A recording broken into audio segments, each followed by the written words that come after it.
जो तेजस्वी यादव जी ने कहा कि प्रत्येक परिवार को जो योग्य शिक्षित नौजवान है उनको रोजगार और नौकरी देंगे। बिहार के लोगों को यकीन है कि तेजस्वी है तो भरोसा है। तेजस्वी मतलब जुमला नहीं है। टीवी वाले एंकर हैं, उनके बच्चे जो लफुआ बन के घूम रहे हैं उनको भी नौकरी हम देंगे। 17 महीने में 5 लाख नौकरी देने का इतिहास देश के किसी राज्य में है तो बताइए। मोदी जी पर कौन भरोसा कर रहा बिहार के लोग। फैक्ट्री चाहिए बिहार में, फैक्ट्री चाहिए गुजरात में, कि हम गुजरात नहीं कमाने जाएंगे इसलिए मोदी को भगाएंगे। भाजपा जो चिप्स इंस्टॉल करती है वही भाषा बोली। मैथिली ठाकुर एक कलाकार है, हम लोग उनका सम्मान करते हैं। बीजेपी का और आरएसएस का पोस्टर बॉय गिरिराज सिंह मुख्यमंत्री है। जीतनराम मांझी जी का जीप काटा गया था, मंदिर धोया गया था, हो सकता है कि रास्ता पर चलने पर प्रतिबंध हो जाएगा। इस हद तक जाति उत्पीड़न उनका किया गया कि उनको आत्महत्या करना पड़ा। चीफ जस्टिस पर जूता इसलिए चला कि वो दलित परिवार से आते हैं।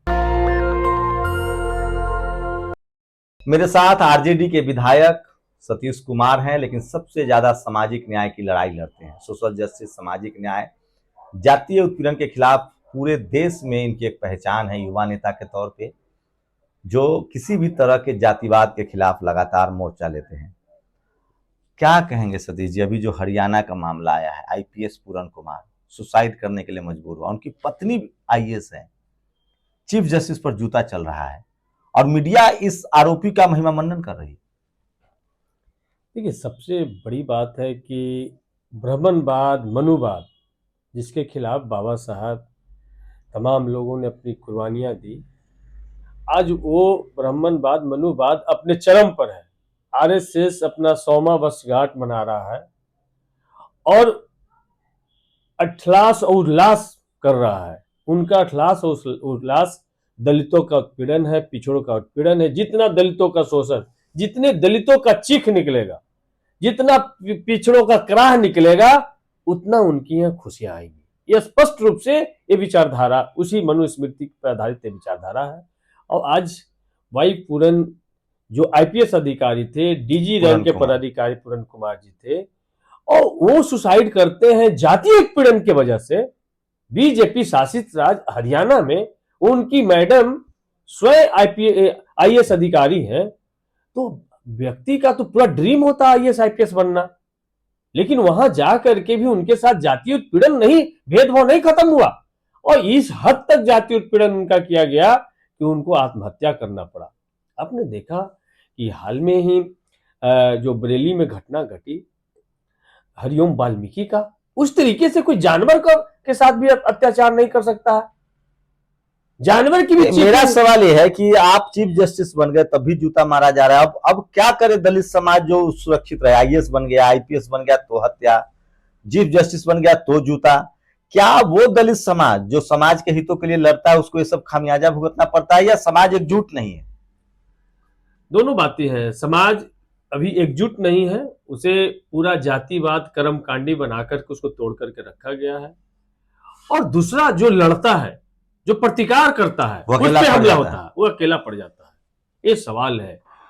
लेकिन अब हमारे समाज के लोग जाग रहे हैं। अब 2 दिन के अंदर आप जैसे सोशल मीडिया के पत्रकारों ने इस इशू को नेशनल इशू बनाया कि देश के बड़े नेता राहुल गांधी, प्रियंका गांधी से लेके तमाम, अभी तो हम रामदास अठावले को भी देख रहे थे कि उन्होंने कहा है कि चीफ जस्टिस पर जूता इसलिए चला कि वो दलित परिवार से आते हैं, तो आप वहां मंत्री बन के क्या कर रहे हैं? तो सारे जो मक्खन मलाई खाने वाले जो दलित और पिछड़े परिवार के जो लीडर हैं, मंत्री हैं, बीजेपी के साथ है, उनको आरएसएस बीजेपी के साथ है, वो सबको एक साथ हल्ला बोलना चाहिए। उन्हीं की पार्टी पर हो रहा है। हाँ, दिल्ली में उनकी सरकार है, हरियाणा में उनकी सरकार है, यूपी में उनकी सरकार है, जहां शासन वही हो रहा है, तो हल्ला बोलना चाहिए। और नहीं तो अगला नंबर उनका है, देर सवेर। देर सवेर उनका नंबर है। आपने जीतनराम मांझी का उदाहरण देख लिया, आपने रामविलास पासवान राष्ट्रपति बन जाए तब भी आपको अधिकार नहीं मिलेगा। तो इसीलिए लालू यादव जी ने सामाजिक न्याय का बिगुल फूका। इसलिए आज मनुवादियों के और सामंतियों के सबसे बड़े दुश्मन बने हुए लालू यादव। पेट में दर्द है लालू यादव, क्योंकि इस वर्चस्व को उन्होंने तोड़ने का काम बिहार में किया। तो इसीलिए मानवर काशीराम साहब ने तोड़ा, तो आज तक उसका दर्द है। मानवर काशीराम साहब का तो प्रधानमंत्री भी नाम नहीं लेना चाहते होंगे।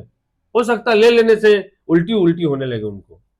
ये हालात है, तो इसलिए अरे सर, मोदी सुरक्षित नहीं है, आरएसएस धमका दिया कि बाहर करेंगे, घुटना पर आ गए ये हालात मोदी है। जी। ये पूरी तरीके से देश मनुस्मृति के कवर से ढका हुआ है और नरेंद्र मोदी उनके मुखौटा बने और ढकने का काम किए। आज मनुस्मृति चरम पर आकर के बोल रहा है और उससे नरेंद्र मोदी भी अछूता नहीं बचने वाले बिहार हैं। में क्या होगा? बिहार में अगर सरकार आ गई तो?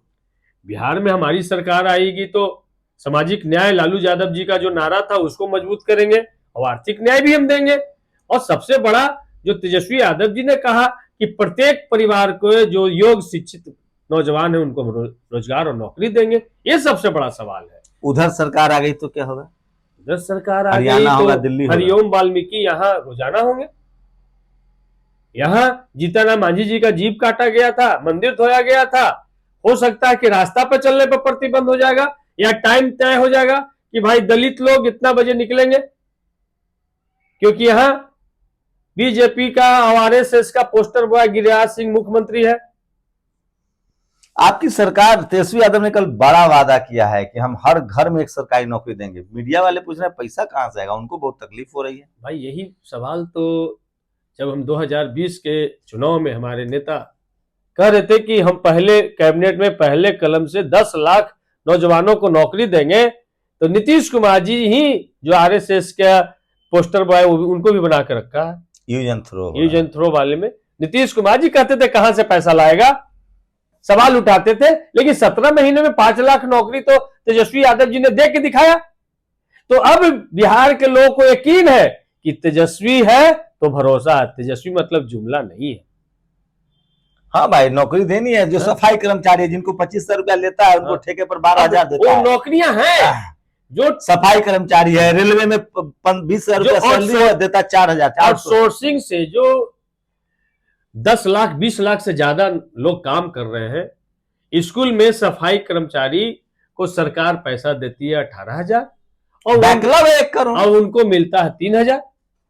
तो भाई हम आउटसोर्सिंग को खत्म करेंगे, सीधे पैसा जनता के हाथ में। तो आपको टीवी पर जाना चाहिए। टीवी वाले सबको तो पेट में कल से दर्द है कि तेजस्वी यादव ने 1.5 करोड़ 2 करोड़ नौकरी का मास्टर स्ट्रोक चल दिया। कह रहे हैं कहां से लाएंगे नौकरी, आपको जाके बताना चाहिए। भैया हम तो कहते हैं कि जो टीवी वाले एंकर हैं उनके बच्चे जो लफुआ बन के घूम रहे हैं उनको भी नौकरी हम देंगे। उनके बच्चे रोड पे जो मास्टर स्ट्रोक है ये चुनाव का, एकदम मास्टर स्ट्रोक नहीं है। ये एक हमारा एजेंडा है और पहला घोषणा चुनाव आचार संहिता लगने के बाद पहली घोषणा राष्ट्रीय जनता दल तेजस्वी यादव जी की तरफ से हुई है और इसको हम लागू करेंगे। 20 महीने के अंदर लागू करेंगे। एक पूरी दुनिया में एक मॉडल बनेगा। आज तक 17 महीने में 5 लाख नौकरी देने का इतिहास देश के किसी राज्य में है तो बताइए। लेकिन हमने मोदी जी ने 2 करोड़ कहा था, उस समय से लोग डर रहे हैं। मोदी जी पर कौन भरोसा कर रहा बिहार के लोग? तेजस्वी जी कह रहे हैं ना कि भाई विक्ट्री चाहिए बिहार में, फैक्ट्री चाहिए गुजरात में। अब तो गांव के लोग ये बात कर रहे हैं कि हम गुजरात नहीं कमाने जाएंगे, बिहार में फैक्ट्री लगाएंगे, इसलिए मोदी को भगाएंगे। क्या लग रहा है ये बड़ा वादा है, लेकिन मीडिया आपके पीछे पड़ी हुई है। वो कह रही है कि सब झूठ है, फर्जी है, जुमला है ये तेजस्वी यादव। कब मीडिया हमारे पीछे नहीं थी? लालू यादव जी को मीडिया ट्रायल, सबसे ज्यादा किसी पार्टी को मीडिया ट्रायल से गुजरना पड़ा होगा तो राष्ट्रीय जनता दल, उनके राष्ट्रीय अध्यक्ष लालू प्रसाद यादव, उनके पूरे परिवार को। आप लोग वादा करते हैं कि आपकी सरकार आएगी तो हरियाणा जैसा, दिल्ली जैसा या कोई यूपी की तरह दलित पिछड़ों पर अत्याचार नहीं होगा, आदिवासी अल्पसंख्यकों पर। हम पूरी तरीके से ऑन रिकॉर्ड वादा करते हैं कि हमारी सरकार आएगी तो सामाजिक न्याय स्थापित होगी। सामाजिक न्याय के तोड़ने वाले को ऐसी सजा दी जाएगी कि देश का नजीर बनेगा। वो एक मैथिली ठाकुर प्रकट हुई है, उनके पिताजी कह रहे हैं कि लालू जी के आने के बाद हम भाग गए थे। वो जब मैथिली ठाकुर जी गायक थी, भाजपा के संपर्क में नहीं थी, तब ये ज्ञान नहीं था। तो भाजपा जो चिप्स इंस्टॉल करती है वही भाषा बोली। मैथिली ठाकुर एक कलाकार है, हम लोग उनका सम्मान करते हैं, राजनीति में आना चाहते हैं, स्वागत करते हैं, लेकिन इस तरीके से भाषा, ये मैथिली ठाकुर को तो बिहारी होने के वजह से ये तो पहचान मिला। लालू यादव जी आपके मुख्यमंत्री तेजस्वी यादव होंगे, सहमति हो गई है? पूरे इंडिया अलायंस महागठबंधन के मुख्यमंत्री तेजस्वी यादव होंगे, उनके नेतृत्व में चुनाव लड़ा जाएगा और भारी बहुमत से हम लोग 14 नवंबर को जीत करके आ रहे हैं बिहार। लेकिन इस बार देखिए बीजेपी इस बार भाई साहब प्लानिंग बनाने में भी फेल हो रही है। तेजस्वी यादव की एक बड़ी टीम है, ये एक समझना पड़ेगा। फ्री बिजली वाला वादा तेजस्वी यादव ने किया था, करना पड़ा जेडीयू को। पेंशन बढ़ाने की वादा तेजस्वी यादव जी ने किया था, बढ़ाना पड़ा नीतीश जी को। महिलाओं का जो है पैसा कहा कि उन्होंने कि हम हर महीने देंगे 2500 रुपया, मतलब साल का कितना हो गया 2500 के हिसाब से 18,000, तो उन्होंने 10,000 डाल दिए अकाउंट में। अब ये जो मास्टर स्ट्रोक तेजस्वी यादव ने चला है कि हम सीधे हर एक परिवार जिसमें सरकारी नौकरी नहीं है, बिहार में जितने परिवार होंगे, अगर आपके परिवार में सरकारी नौकरी है तो आपको कंपटीशन में देने से रोका नहीं जाएगा, आप भी अप्लाई कीजिए और नौकरी लीजिए। लेकिन जिस परिवार में नौकरी नहीं है उसको एक मैंडेटरी नौकरी मिलेगी सरकारी, मतलब 25,000 का तो कम से कम इंतजाम होगा। इससे सबसे ज्यादा फायदा दलितों को, पिछड़ों को, आदिवासी अल्पसंख्यकों को होगा, हम जैसे लोगों को होगा जिसकी पहली पीढ़ी स्कूल कॉलेज गई है। इस वादे के लिए आपकी पार्टी का बहुत बहुत शुक्रिया, बहुत बहुत धन्यवाद दस्तक की तरफ और से। नेशनल दस्तक की पूरी टीम को कि इस वादे को जो हमारे याद दिलाते रहेंगे भैया, सरकार बन जाएगी तो एकदम याद दिलाते रहना है। और इस वादे बहुत को कटु आलोचना करेंगे। अगर ये काम तेजस्वी जी ने कर दिया तो वो सामाजिक न्याय के बड़े योद्धा, क्योंकि आर्थिक क्रांति हो जाएगी। ये काम होने जा रहा है और बिहार के लोग तेजस्वी पर भरोसा कर रहे हैं, तो इसलिए आपसे भी यही गुजारिश करेंगे कि इस वादे को हर एक व्यक्ति तक पहुंचाने में राष्ट्रीय जनता दल इंडिया अलायंस को मदद कीजिए। नहीं, हम लोग तो खबर बना ही रहे, लेकिन मैं फिर कह रहा हूं, अगर ये वादा तेजस्वी जी ने किया और अगर सरकार आप लोग बना देते हैं तो मैं सबसे पहले तेजस्वी यादव जी से जाकर सवाल पूछूंगा कि हर घर में नौकरी और 20 महीना एक बार बना दिया जाए भाई, नौकरी का सवाल है। शुक्रिया विधायक जी हमसे बात करने के लिए। धन्यवाद। शंभू कुमार सिंह, नेशनल दस्तक, पटना। दस्तक की आपसे गुजारिश है कि अगर इसको बचाना चाहते हैं तो नेशनल दस्तक को सब्सक्राइब करने के लिए रेड कलर के सब्सक्राइब बटन को दबाएं, फिर बेल आइकन की घंटी दबाएं। नेशनल दस्तक को बचाने के लिए बहुत जरूरी है कि हर खबर को शेयर करें, लाइक करें, कमेंट जरूर करें।